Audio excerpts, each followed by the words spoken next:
let's talk about something that nobody wants to talk about. It's the fruit industry's dirty little secret. Let's talk about ugly fruit.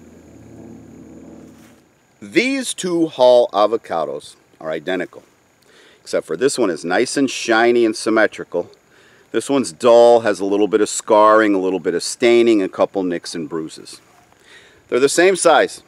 They taste exactly the same. They have the same nutritional value and the same shelf life. This one will make it to a grocery market shelf and eventually your kitchen counter. This one, I will either have to eat myself or give it away because nobody will touch it.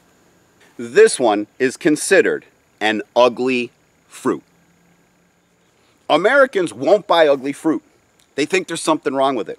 They've been conditioned to only buy nice, shiny, symmetrical fruit. As a result, 20% of the fruits and vegetables farmers grow in America never make it to supermarket shelves. They fail to meet retailers' rigid cosmetic standards. They are rejected purely on looks. Supermarket looks at this fruit, swipes right. They look at this fruit, swipes left. That's bad for you, it's bad for the economy, and it's bad for our environment. According to the United States Department of Agriculture, 30 to 40% of all the food created in America goes to waste. 30 to 40%. That means that 1/3 of all the food grown in this beautiful grove behind me here never makes it to market. Winds up in a landfill. That probably seems like a very high number to you, right? 1 out of every 3 apples we grow never makes it to the supermarket. 1 out of 3 ears of corn, 1 out of 3 eggs winds up in the garbage. But take a walk into your kitchen. Open up your garbage bag and look inside. Is it full of food? There's a reason our garbage smells so bad, right? Because it's mostly food. As consumers, we waste a lot of food. When we're done eating, we scrape the remnants of our plate into the garbage. We put leftovers in the fridge, then we never eat them. Where do they wind up? The garbage. When we prep foods, maybe we've got like a quarter of an onion or just a little bit of a carrot left. Do we save it or do we throw it in the garbage? And don't even get me started on what happens at restaurants. That's called plate waste. And that's one of the ways we waste food in America. In addition to plate waste, we also have logistical challenges. Food is perishable. From the second I pick this avocado from the tree, it's a race against the clock to get it from my farm to your table. Sometimes we lose that race and food spoils. There are things that are out of our control, like floods and other natural disasters, pests, equipment failures, all of which cause food to go bad before it gets to your table. But the contributing factor that saddens me the most is our rejection of ugly fruit. Like this avocado right here. There's nothing wrong with this guy. He just grew a little funny, right? He grew this little wrinkle here, this little notch. Otherwise, it's perfectly smooth, symmetrical avocado. But this avocado will never make it to a supermarket shelf. I might as well just throw it on the ground. Now, I'm going to eat this, but I might as well just throw it on the ground because I can't sell it.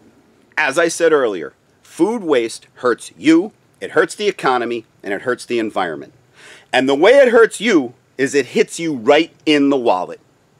The average U.S. household spends 10% of its annual budget on food. And as we all know, food prices fluctuate, right? Sometimes milk is expensive, other times milk is cheap. And that's due to supply and demand. Now, what's interesting about food is that demand is flat, right? We got about 330 million people, each of whom is trying to consume about 2,000 calories a day. That does not go up, that does not go down. Demand for food is relatively flat. So supply has a huge impact on what you pay for your food. When supply goes up, your prices go down, which means that the more food we could bring to the market, the lower the price for you. We are wasting 1/3 of the food we produce in this country. And here's a perfect example. I got 3 avocados in front of me right here. This one, I can sell. There's nothing wrong with it. This one, I can sell. Nothing wrong with it. This one, nobody wants it because of that little dimple. If instead I could send this to market, that would increase my output by 50%, right? Instead of sending 2 avocados, I'm sending 3. If we were to increase our food supply by 50%, food prices would plummet. And maybe that 10% you spend out of your household budget can drop to 7. maybe 6. And you could take that 4% you saved and put it to other things like paying down debt, your child's education, home repairs, your retirement, whatever. So wasted food hits you right in the wallet. And your family isn't the only family spending 10% of its household budget on food. Every family is, which is how this issue affects our national economy. You see, food's a non-negotiable item, right? You gotta eat food. You can stop going to the movies. You can stop taking vacations. You can stop buying new clothes. I stopped buying new clothes like 20-something years ago, right? But you have to eat every day. So when you're down to your last dollar, it's going toward food. So when food is more expensive, people in the economy as a whole have less money to spend on other things, which means less jobs for other people, which means they have less money to spend on other things. In addition, and this just blows my mind, 17% of all the energy we generate in America goes toward food production, as does 80% of the fresh water we use, as does 40% of our land. Think about this for a second. 17% of our energy, 80% of the fresh water we use, and 40% of our land goes toward creating something that we only use 2/3 of. We take the other third and we throw it away. We waste it. Because our food production industry is so wasteful, we have to make way more food than we actually need. Which means we're using more energy than we actually need, we're using more water than we actually need, and we're using more land than we actually need. Which means you as a consumer have to pay higher energy prices, you have to pay more for your water, and land is becoming more expensive. And that is an incredible drag on our economy. And while we're talking about energy, water, and land, let's talk about the environment. Energy production is not very kind to the environment. Yet about 5 to 6% of the energy we consume in this country is used to create food that goes in the garbage. Fresh water is a precious resource. And we not only overutilize it, but we're routing it, we're taking it from places it's supposed to be, and we're sending it to places it's not supposed to be. And we could probably cut that usage by 1/3. Same thing with our land. 40% of the land in America, like 120 million square miles or something like that, goes to food production. Imagine if we could cut that by 1/3 and repurpose that land for other uses, other environmentally friendly uses.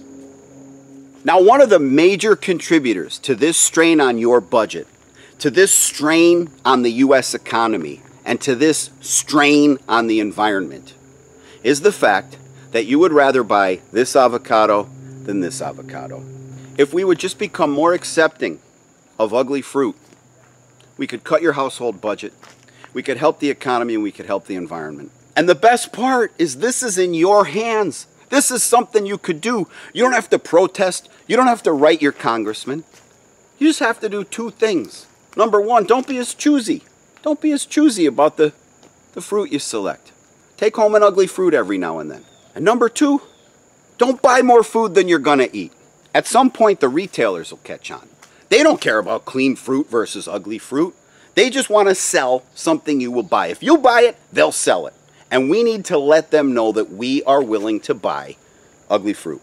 And I guarantee you, on your next trip to the supermarket, if you pick a few ugly carrots, a few ugly apples, a few ugly tomatoes, you're going to feel proud of yourself on the drive home. Because you'll know you're doing something good for you, for your family, for the economy, and for the world as a whole. Now, I'd be willing to bet your market doesn't carry these beautiful Hall avocados. If you want to get yourself a box of these, go to guacfarm.com. GUACFARM.com. Now, right now, I ain't going to sell you ugly fruit. If you want ugly fruit, put a little note in your order, and I'll put a few ugly fruit in. But right now, I'm only selling A-quality fruit. I'm not going to try to offload my ugly fruit on you guys.